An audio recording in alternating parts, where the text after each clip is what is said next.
बिस्मिल्लाहिर्रहमानिर्रहीम। अस्सलाम वालेकुम। मैं जकी अब्बास हूँ। नाज़रीन, आज 22 मई है, जुमेरात का दिन है और इस वक्त इसराइल की जानिब से ईरान के ऊपर हमले के लिए पर तोले जा रहे हैं। किसी वक्त भी इसराइल ईरान के ऊपर हमला कर सकता है। क्यों? क्योंकि ईरान और अमेरिका के दरमियान जो टॉक्स चल रही थी वो भी कोई सूदमंद साबित नहीं हुई और बाकायदा तौर पर जो ईरानी सुप्रीम लीडर हैं आयतुल्ला अली खामनाई, उनकी जानिब से भी कहा गया था कि इसके कोई दूरदर्श नतायज हमें दिखाई नहीं दे रहा है और ये जो इस वक्त मुज़ाकरात चल रहे हैं वो कतई कामयाब होते दिखाई नहीं दे रहे, क्योंकि इस वक्त पॉलिसीज अमेरिका की वो तब्दील हो रही हैं। कभी वो डायलॉग करता और साथ ही साथ वो जो है वो एनरिचमेंट के ऊपर, पहले वो 3% की बात कर रहा था, वो कह रहे कि जीरो एनरिचमेंट के ऊपर आप चलेंगे। तो ये उनके जो मुतालबात हैं वो नाकाबिले कबूल हैं। लेकिन अभी जो एक बहुत बड़ी खबर जो सामने आई है, क्योंकि इस वक्त ईरान के हवाले से खबरें रिपोर्ट हो रही हैं कि ईरान की जानिब से इसराइल के ऊपर हमला किया गया है और सिफारत खाने के ऊपर हमला हुआ है, जिसमें जो उनके 2 सफीर जो है सिफारती अमले के लोग जो हैं वो मारे गए हैं और ये वॉशिंगटन डीसी के अंदर हमला हुआ है। अब क्या ये ईरान की जानिब से हमला किया गया है या फिर ये फाल्स फ्लैग ऑपरेशन है जिसको जवाब बनाकर ईरान के ऊपर हमला किया जाएगा? ये बड़ी अहम तरीन डेवलपमेंट है, बड़ी अहम स्टोरी है, ये आपके सामने रखना है। और फिर दूसरी जानिब जो इजरायली फौज है वो जिस तरीके से भरपूर तरीके से अग्रेसिव दिखाई दे रही है और पिछले 1 साल और 7 महीने से हमने देखा कि उन्होंने आओ देखा न ताओ देखा, हर लिहाज से उन्होंने हर एक शख्स को निशाना बनाया, वो चाहे बच्चा हो, बूढ़ा हो, जवान हो, खातून हो, मतलब किसी भी तरीके से। लेकिन अभी जो यूरोपीय वफ्द फलस्तीन के अंदर मौजूद था, दौरे के लिए मंदुबीन मौजूद थे, उनके ऊपर इसराइल की जानिब से, इसराइली फौज की जानिब से फायरिंग खोल दी गई है, जिसके बाद हालात यकसर तब्दील हो गए और बरतानिया और यूरोप की जानिब से इसराइल के ऊपर पाबंदियों का ऐलान जो है वो सामने आया है। और जो ये नहीं है कि कोई मीडिया सोर्सेस के हवाले से खबर आपको रिपोर्ट की जा रही है, बल्कि इस वक्त बरतानवी गवर्नमेंट जो है, बरतानवी ऑफिशियल्स जो है वो ये कंफर्म कर रहे हैं जो असला के ऊपर पाबंदी है और फिर मजीद सैंक्शंस जो आयद की जा रही है, गजा जंग बंद करने के हवाले से मुतालबा किया जा रहा है। ये क्या मामला, ये भी आपके सामने रखना है। और फिर दूसरी जानिब जो यमन है, यमन की इजरायली बंदरगाहों की नाकाबंदी के हवाले से खबरें रिपोर्ट हो रही हैं। उन्होंने मुकम्मल तौर पर उसकी नाकाबंदी करते हुए वहां पर हमलों के अंदर तेजी कर दी है और मजीद हमले तेज करते हुए इजराइल को निशाने पर लिया जा रहा है। कैसे, ये तमाम तर डिटेल्स वन बाय वन आपके सामने रखते हैं। अच्छा नाज़रीन, सबसे पहले मैं आपको बता दूं, देखें यमनी फौज ने हैफा बंदरगाह की बहरी नाकाबंदी जो है वो शुरू कर दी और यमनी मुसल्लह अफवाज के तर्जमान ब्रिगेडियर जनरल याह्या सारी ने जो वहां पर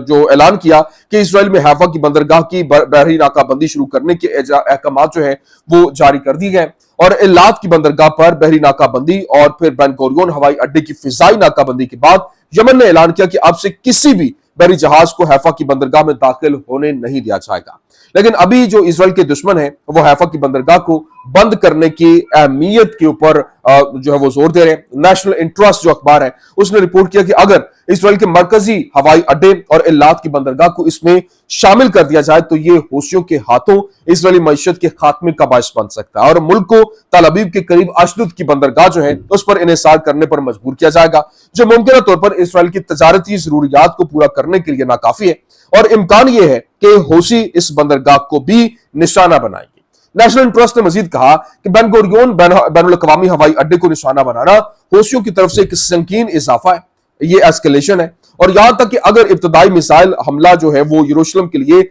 महज एक इंतबा था, बिल आखिर इसराइल की मईशत जो मुकद्दस सरजमीन है और दुनिया के सबसे बड़े मजहब की जाय पैदाश की हैसियत के पेश नजर सयाहत के ऊपर बहुत ज्यादा इन्हिसार करती है। लेकिन नेशनल इंटरेस्ट ने बताया कि पिछले साल हूसियों ने इलात की बंदरगाह पर भी इसी तरह की नाकाबंदी आयद की थी जो इसराइल के जनूबी सिरे पर वाक़ खलीज अक़बा को देखती है और हूसी मिसाइलों की धमकियों की वजह से कई महीनों की बंदिश के बाद इलात की बंदरगाह को गुज़श्ता साल दिवालिया होने का ऐलान करना पड़ा था और इलात की बंदरगाह हैफा की बंदरगाह से बहुत छोटी है जो इसराइल की कुल तजारती हुजूम का सिर्फ 5% बनती है और हैफा की बंदरगाह इसराइली मईशत के लिए ज्यादा अहम है और इम्कान है कि हूसी इलाक में हैफा और बेन गुरियन हवाई अड्डे के खिलाफ अपनी कामयाब हिकमत अमली जो है वो जारी रखेंगे। अब आज मेन स्टोरी जो मैंने आपको बताया कि इस वक्त जिस तरीके से वहां पर जो हमला हुआ और इनके 2 सिफारती अमले के लोग जो है वो मारे गए। अमेरिका में जो इसराइली एहलकार जो हैं वहां पर सिफारती अमले के वो मारे गए। और वाशिंगटन डीसी में यहूदी अजायब घर के अंदर फायरिंग के नतीजे में इसराइली सिफारतखाने के 2 एहलकार हलाक हुए और अमरीकी पुलिस ने एक मुजरिम को वहां पर गिरफ्तार भी किया और हमलावर ने हमले के दौरान चीख कर कहा कि फलस्तीन को आजाद करो। लेकिन अभी जो इंपॉर्टेंट चीज ये है, इसका नाम है बेसिकली एलियास रोग्रियोस, जो ये इसके ऊपर मैं आपको बताता हूं। लेकिन वाशिंगटन में जो इजरायली सिफारत खाने के 2 अमले का कत्ल अमरीकी अवाम के सामने ईरान के साथ बेसिकली जंग का जवाब पेश करने के लिए एक बहुत ही वाज़ेह फॉल्स फ्लैग ऑपरेशन है, क्योंकि ये फॉल्स फ्लैग ऑपरेशन किया गया, इल्जाम जो है वो ईरान के ऊपर कि ईरान ने ये किया है कि ईरान के साथ मुज़ाकरात पहले ही तबाही के दहाने पर है। और कल मीडिया ने लिखा कि इजराइल हमले की तैयारी कर रहा है और अमेरिका उनकी तैयारी की मदद कर रहा है। ईरान को कत्ल का जिम्मेदार ठहराया जाएगा और फिर इजराइल की तरफ से अदा किए गए सहाफी जो फिलहाल ट्रंप से चिमटे हुए हैं, बड़े पैमाने के ऊपर अवाम को यह बावर करवाना शुरू कर देंगे कि अमेरिका को जंग के अंदर जाना चाहिए। अभी जो यहां पर हमला हुआ है इसको लेकर उसके बाद नेतन्याहू की जानिब से बाकायदा तौर पर रिपोर्ट किया गया और जो एक्सियोस क्लेम कर रहा है, इजरायली अखबार है, उसने कहा कि Israel preparing to strike Iran fast if Trump's nuclear talks break down. अगर जो न्यूक्लियर टॉक्स जो ईरान और ट्रंप के दरमियान हो रही हैं वो ब्रेक डाउन हो जाती हैं, वो आगे नहीं बढ़ती हैं, तो बहुत तेजी के साथ ईरान के ऊपर एक जबरदस्त किस्म की स्ट्राइक की जाएगी और मिलिट्री एक्सरसाइजेस इसके लिए शुरू भी कर दी गई हैं जो कि इजराइल की जानिब से की गई हैं। लेकिन अभी जो नेतन्याहू है उसने प्रेस कॉन्फ्रेंस की, प्रेस कॉन्फ्रेंस के दौरान कहा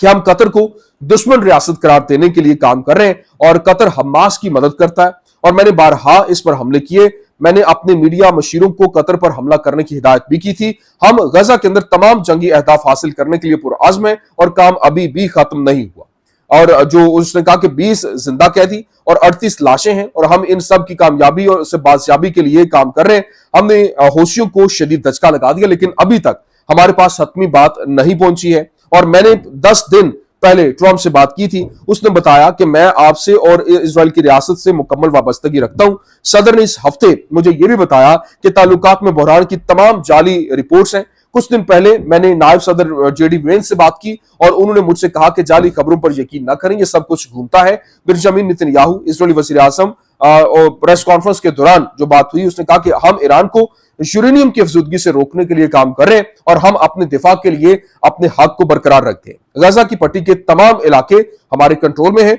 और हमने मशरिक वस्ता का चेहरा बदल दिया है, हिजबुल्लाह की सलाहियतें महदूद की हैं, असद हुकूमत का तख्ता उलट दिया है, ईरान की क़यादत में बुराई का महवर जो है वो तोड़ दिया है और इजराइल को हथियारों की बरामद पर पाबंदी की वजह से गजा में मुकम्मल फतह हासिल करने में हमारी नाकामी का जिम्मेदार बाइडन इंतजामिया को ठहराते हैं और ट्रंप का गजा की नकल मकानी का मंसूबा बासलाहियत है। ये मशरिक वस्ता का चेहरा बदल सकता है। अब ये तो उसकी जानिब से बात की गई, लेकिन इजरायली फौज ने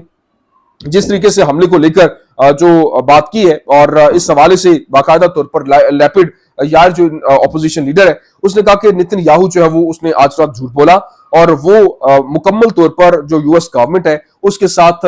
जो उसकी कोऑर्डिनेशन है वो खत्म है। He has lost Trump support, मतलब उसने ट्रंप की सपोर्ट जो है वो खो दी है। लेकिन अभी जो इंपॉर्टेंट चीज ये है कि इस वक्त इजरायली फौज जो है उसने यूरोप से आने वाले जो मंदुबीन थे, जो वफ्द था, उसके ऊपर फायरिंग की और मगरिब किनारे के इलाके जर्मन के अंदर गैर मुल्की वफ्द में बरतानिया, फ्रांस, हॉलैंड, स्पेन, नॉर्वे,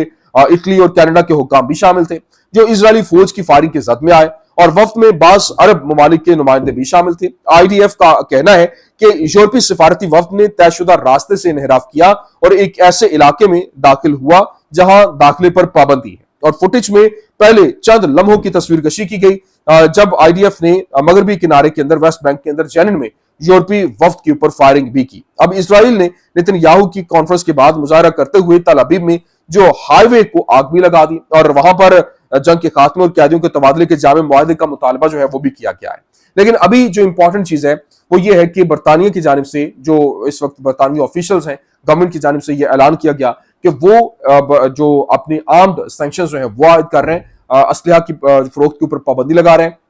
और उन्होंने मुतालबा किया कि गजा जंग फिलफौर बंद की जाए अगर गजा जंग जो है वो बंद नहीं की जाती तो फिर इनके ऊपर जो है वो इनके साथ ताल्लुकात खत्म कर लिए जाएंगे। बरतानिया और फिर यूरोपीय जो यूनियन है वो भी मुकम्मल तौर पर इनसे कट ऑफ हो जाएगी और प्रेशराइज अमेरिका को भी किया जाएगा कि वो भी इसके ऊपर नजरसानी करे और मामला को उसी तरह से डील करे, क्योंकि गजा के अंदर जंग बंद जो है वो होनी चाहिए। लेकिन अभी जो रूस है वो ईरान और अमेरिका के दरमियान दो तरफा मुआहदे तक पहुंचने में मदद के लिए तैयार है, वो पहुंच गया है। और रूसी सलामती कौंसिल के डिप्टी सेक्रेटरी ने कहा कि अमेरिका में हर कोई ईरान के लिए पुरअमन हल तलाश करने से मुत्तफिक नहीं है। हमें उम्मीद है कि अकल गालिब आएगी और रूस ईरान के जौहरी प्रोग्राम के साथ साथ मौजूदा मरहले पर ईरान और अमेरिका के दरमियान होने वाले जो मुज़ाकरात हैं उसमें बाहमी तौर पर फायदा मंद समझौतों के हुसूल में जरूरी मदद फराहम करने के लिए भी तैयार है। अभी नेतन्याहू की जानिब से जो एक खबर रिपोर्ट हुई और नेतन्याहू ने कहा कि मैं चंद वाज़ेह शराइत के तहत जंग खत्म करने के लिए तैयार हूं और जो हमास है वो इक़्तिदार छोड़ दे, गजा मुकम्मल तौर पर गैर मुसल्लह हो गया और हम ट्रंप के मंसूबे यानी फलस्तीनियों की रज़ाकाराना इमिग्रेशन पर अमल दरामद जो है वो करते हैं। और इतलात के मुताबिक डोनाल्ड ट्रंप ने हाल ही के अंदर नेतन्याहू से कहा था कि अगर नेतन्याहू जंग बंदी पर राजी नहीं हुआ तो वो गजा में इस्राएली बदअमालियों की हिमायत बंद कर देंगे। अभी वो तो जिस तरह से ये कह रहे हैं, लेकिन दूसरी जानिब शुमाली गजा है उसकी पट्टी से अश्केलॉन की तरफ रॉकेटों के जरिए जो है वो हमला किया गया है और अश्केलॉन में सायरन जो है वो बज रहे हैं और अल-कुद्स ब्रिगेड की मिसाइल जो फोर्स है उसने हमला किया है और कहा है कि उनके जो फलस्तीनी अवाम के खिलाफ जो इस्राएली हमलों के जवाब में उन्होंने अशदुद और अश्केलॉन के ऊपर रॉकेटों के जरिए हमला किया है। अभी दूसरी जानिब जो पॉप है, न्यू पॉप जो सिलेक्ट हुए, वो उनका जो अनाउंसमेंट हुई उसने इसराइल का जिक्र किए बगैर गजा के ऊपर खुराक की नाकाबंदी खत्म करने का मुतालबा किया है, जो दरअसल इसे रोक रहा है और गजा की पट्टी की सूरत हाल तशवीशनाक और तकलीफदेह होती जा रही है। और उसने कहा कि मैं अपनी दिली अपील की तजदीद करता हूं कि बावकार इंसानी इमदाद के दाखिले की इजाजत दी जाए और इस दुश्मनी को खत्म किया जाए जिसकी दिल आजारी कीमत जो बच्चों इसकी कीमत जो है वो बच्चों, बूढ़ों और बीमारों ने बर्दाश्त की है। तो ये इस वक्त की सिचुएशन है कि कैसे पूरे का पूरा मंजरनामा तेजी के साथ तब्दील हो रहा है और इस वक्त ईरान के ऊपर हमले की तैयारी की जा रही है, एक तरफ फॉल्स फ्लैग ऑपरेशन करके, दूसरी तरफ जो है वो ताकि एक जवाब बनाकर, हमेशा जवाब बनाया जाता है, जब भी इराक के ऊपर हमला हुआ था उस वक्त भी जवाब बनाया गया था और इसी तरह से आगे बढ़ते हुए वहां पर फिर अपनी फोर्सेस उतारी जाती हैं और हमले मजीद तेज कर दिए जाते हैं। तो अभी ईरान के ऊपर भी हमले की भरपूर तरीके से तैयारी की जा रही है, जो कि आने वाले दिनों में मजीद अनफोल्ड होती आपको दिखाई देगी, जो कि हालात की नजाकत, हालात को बदलने में एक बहुत बड़ा ब्रेक थ्रू साबित होने जा रहा है, जो कि मिडल ईस्ट के अंदर एक नया भोंचाल जो है वो लाकर खड़ा कर देगी। ये कुछ अहम तरीन अपडेट्स थी, मैंने कहा मैं आपके सामने रख दूं। उम्मीद करते हैं वीडियो आपको पसंद आई होगी। पसंद आने की सूरत में लाइक कीजिए, शेयर कीजिए और हमारे चैनल को सब्सक्राइब करना मत भूलिएगा। शुक्रिया।